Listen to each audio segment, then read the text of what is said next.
Welcome back to Titter. Today we'll be covering some more stories from Nuclear Revenge. We have Grautola with Clean Out All This Crap? Okay. This isn't a story about me, but a couple of people my dad knew who passed away around 10 years ago. We'll call them John and Steve. These guys, along with a few others not relevant to this story, were notorious for their yearly trips into the local mountains for fishing and hunting, which is where we got to know them, as my family ran a tourist cabin nearby. The whole area was a protected national park, meaning no roads existed within 30 kilometers, only a dirt track for tractors, and permission to drive on these roads were very sparingly given out. This will be relevant later. Now, most of these guys owned a cabin up there, but Steve didn't, so in the early years he mostly stayed with John. A few years in, they had a party at one of the guys' cabins and a bunch of hunters from the other cabins around joined in.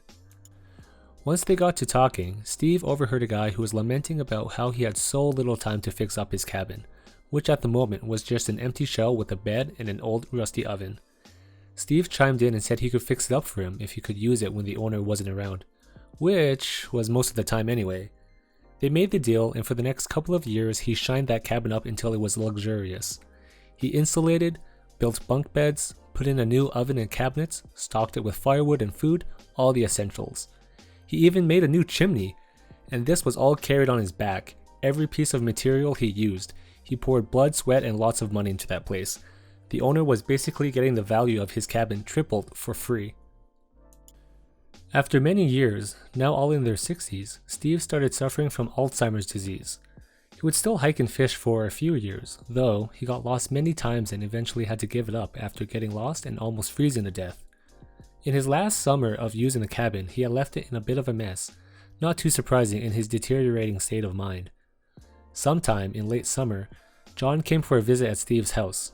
Steve was clearly upset and told him that he had gotten an angry phone call from the owner of the cabin, telling him to clean up the mess and to never use the cabin again. In a different language, but something like, clean this shit up and then get the hell out. Now, John wasn't a man you wanted to mess with. He was well known for being a rowdy drunk with a bad temper. Even in his 60s, as I remember him from when I was a kid, he was a very imposing man. Think Bluto from Popeye in real life. He knew how much that place meant to Steve, after spending every summer for decades there fishing, hunting, and drinking together. He had helped him fix it up, and he had seen how Steve had thought of this cabin as his own paradise.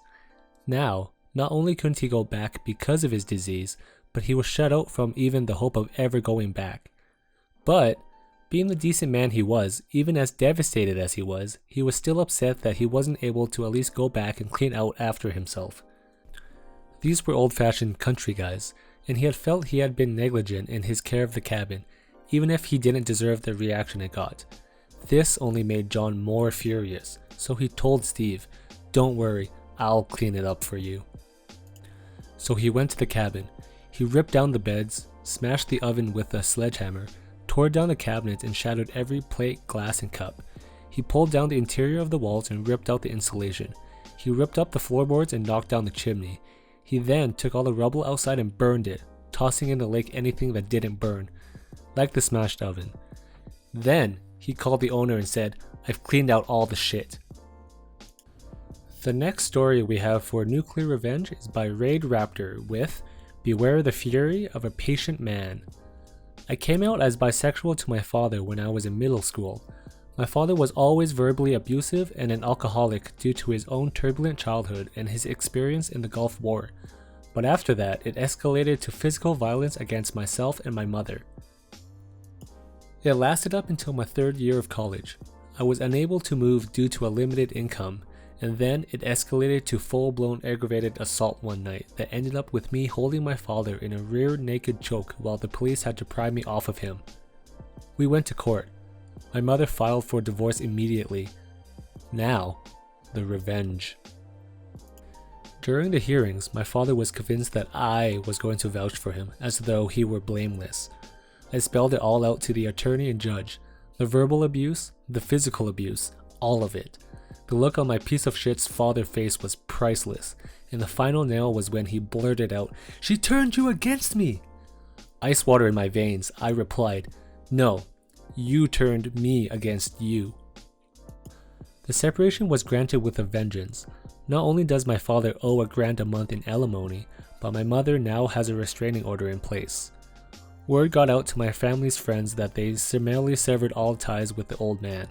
His social life, his job prospects, his freedom, and the life he had built for himself has all been blown to flinders. He still texts me to this day, however I don't text him back. As far as I'm concerned, the only time I'll ever see him again is when I have to identify his body. The last story for today is by Thresh Prince of KZN, titled Karma Has No Limits and Neither Do I. I didn't have many friends when I was younger, so this caused me to become very close to my pets as the only thing I wanted to do was help them. This sparked my love for veterinary science, and I have been working at my local vet practice every single weekend and holiday since 7th grade. There is, however, one problem. The only university in South Africa that offers veterinary science is Onderstepoort, which is where I want to study, but they could only take the top of the top. As explained in my previous post, a boy named Andy killed my dog Tiki and I claimed revenge. Tiki's death had emotional strain on Scruffy, my other dog, and 3 days ago, Scruffy died. After years of depression that even antidepressants for dogs couldn't help, he stopped fighting and gave up. I was crying my eyes out, but at least I know he isn't suffering anymore. Scruffy's death has now renewed the hatred I have for Andy, and the past 2 days I was in Pretoria and now know where Andy lives from having my 2 best friends both catfish him and bait him into a Skype call where the link was fake. Grabify is very handy. Through Grabify, I gained his ISP, OS, and the most important, his IP and location. This bastard had moved to Pretoria because the people in school bullied him mercilessly, which I found to be very amusing. But I was in Pretoria because I was invited to the Junior Tucky Top Achievers function, which would show me around the Hatfield campus where I was planning on studying at before Onderstepoort. My mom and dad were still at home, but my brother and I went to Pretoria. In a quick little note, he absolutely loved Tiki. In certain parts of South Africa, you can't open Uber services because of the taxi ranks, which were run as a mafia, would kill you for taking their clients. The main area where this all goes on is called Taxi City, which is in the middle of the CBD Pretoria, but nobody likes to talk about it. My brother used to do heavy drugs like crocodile and tick and such, but for the last 2 years he has gotten back on track. He has gotten a job and a home, and man, I am proud of him. But he still has connections in Pretoria because he lived there. My brother got one of his friends who he had saved from an overdose to help in on our plan. His name was Elvis. Andy will suffer, but he will not die. Elvis got 2 of his buddies to help do the job, and my friends arranged a time with Andy where he should meet with them. Andy thought he was meeting a 19-year-old Indian girl named Latika at the local Nando's. But as soon as Andy walked by the Taxi City, Elvis and his friends pounced on him. I made sure I was in sight for Andy so that he could see me as Elvis hit his spine and neck with a nice crack from an ebony wood knob carry I personally gave him. We left Andy on the street for the night, and the next day I showed up at the Hatfield campus with my uniform on with a broad smile. The police found Andy, but everyone they asked said that a flakka junkie got him, which satisfied them. And now, Andy has a complete spinal injury from the neck down and also has bilateral vocal cord paralysis. Thanks for the help, Elvis, and you too, brother, for inspiring Elvis and his acquaintances. I won't say see you in hell, Andy, because I know that any higher beings spinning the cords of life would have sought justice, and maybe justice was me. And that's all the nuclear revenge we have for today. If you enjoyed the content, be sure to comment down below and subscribe.